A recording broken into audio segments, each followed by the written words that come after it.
Assalamualaikum semuanya. Perkenalkan, kami dari kelompok 10 dari mata kuliah ekologi ingin memaparkan terkait permasalahan lingkungan di sekitar kita, yaitu deforestasi. Dengan saya sendiri, anggotanya Swisti Listianingsih, dan teman-teman saya yaitu Iis Haryanti, Gladys Rosiana, dan Aisyah Ningrum Maharani. Langsung saja ya. Yang pertama, langsung saja, yaitu pengertian deforestasi, yaitu merupakan suatu kondisi luas hutan yang mengalami penurunan yang disebabkan oleh konversi lahan untuk infrastruktur, permukiman, pertanian, pertambangan, dan perkebunan, menurut Adinol Yakin 2017. Sedangkan deforestasi sendiri adalah perubahan permanen suatu kawasan hutan yang disebabkan oleh aktivitas manusia di alam dan di luar kawasan hutan menjadikan bukan hutan.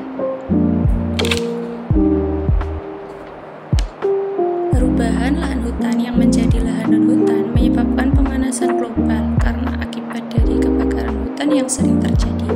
Deforestasi berkaitan dengan penebangan atau pembalakan liar yang mengancam seluruh makhluk hidup yang pada umumnya diakibatkan oleh kebakaran hutan yang menyebabkan pemanasan global.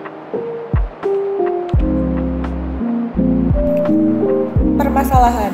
Menurut Ariana pada 2017 diperkirakan bahwa 57% deforestasi di Indonesia terutama disebabkan oleh perubahan lahan menjadi perkebunan kelapa sawit, dan 20% lainnya oleh industri pulp dan kertas.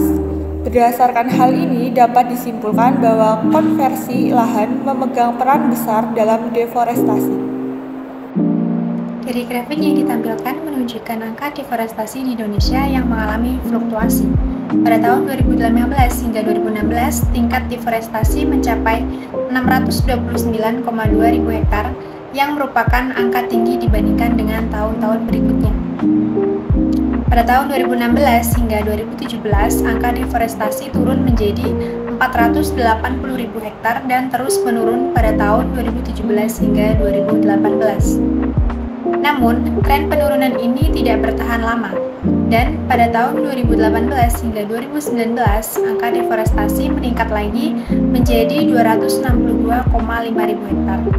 Kabar baiknya, pada tahun 2019 hingga 2020, berdasarkan data dari Kementerian Lingkungan Hidup dan Kehutanan, angka deforestasi turun drastis menjadi 115,5 ribu hektar, menurun hingga 75% dibandingkan dengan tahun-tahun sebelumnya.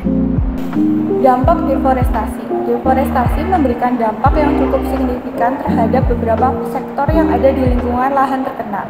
Adanya deforestasi memberikan ancaman tersendiri bagi makhluk hidup.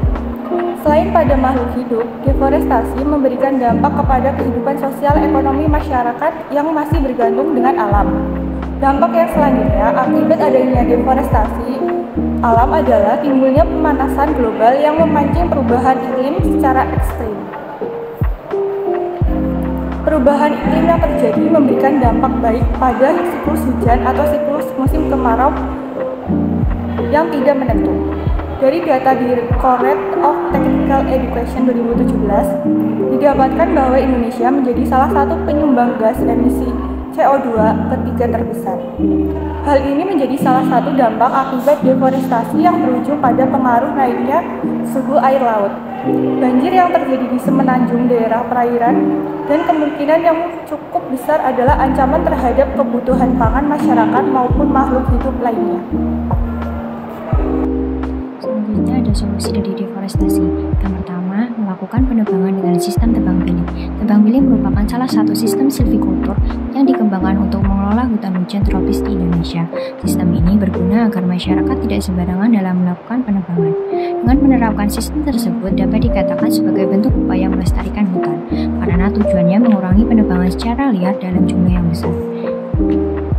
Solusi yang kedua yaitu reboisasi.